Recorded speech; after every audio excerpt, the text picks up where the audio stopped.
When it comes to shooting more cinematic and smoother shots, here are my secrets on how I get more stable shots. How you take this really wobbly footage and suddenly from day and night, you turn it into footage that looks like this.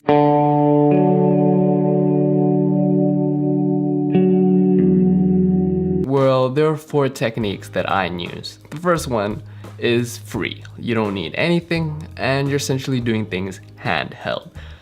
So what you want to do is you want to hold your camera in a position where you're consciously aware of how you're walking and moving, and to the body position of how you're holding a camera.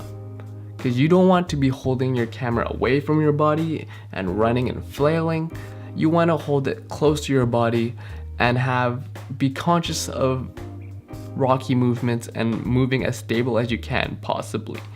And the more you do this, the more muscle memory that you'll build, and you can get some pretty amazing shots by just properly having less jerky footage to begin with, so that you can edit.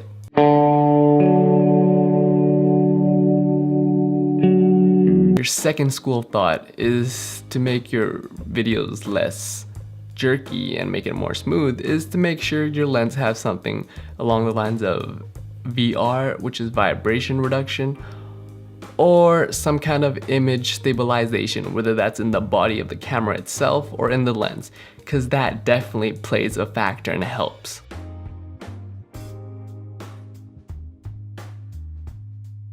The third school of thought when it comes to having more smoother shots is you can have some kind of third-party assistance, whether that's from a Glidecam, a handheld Steadicam, electronic gimbal.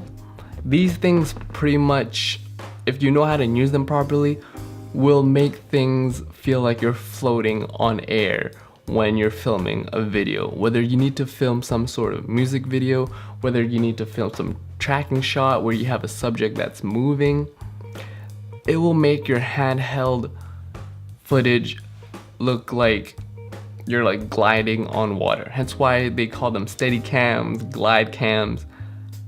And I would definitely have one of these in your tools of arsenals for smoother shots.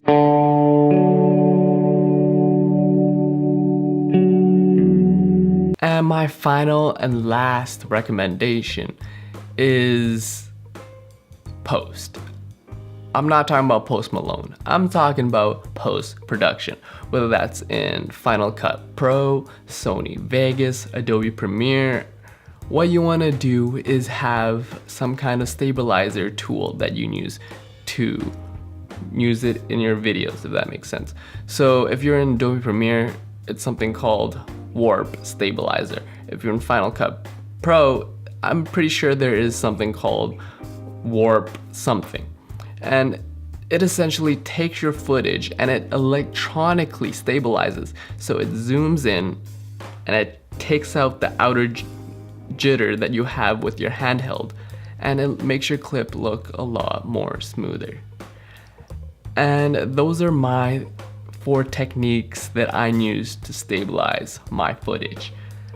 And when you combine all 4 of these together, or even a combination of any of these, you can get some pretty smooth and cinematic shots without having to spend thousands of dollars.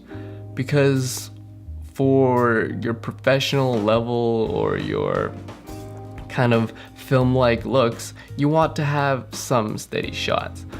But at the same time, having that shake, that camera jitter, may be aesthetically pleasing to some, and it definitely creates a different mood for when you film, whether that's that amateur look that you're going for or like a really aggressive music video.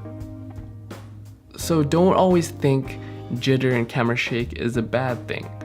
But if you're looking for more of a professional and more of a cinematic sequence kind of look, then you might want to look into these techniques. And to sum it all up, it's all about practice. Practice, practice, practice, practice. The more you do something, the more likely you are to be better at it.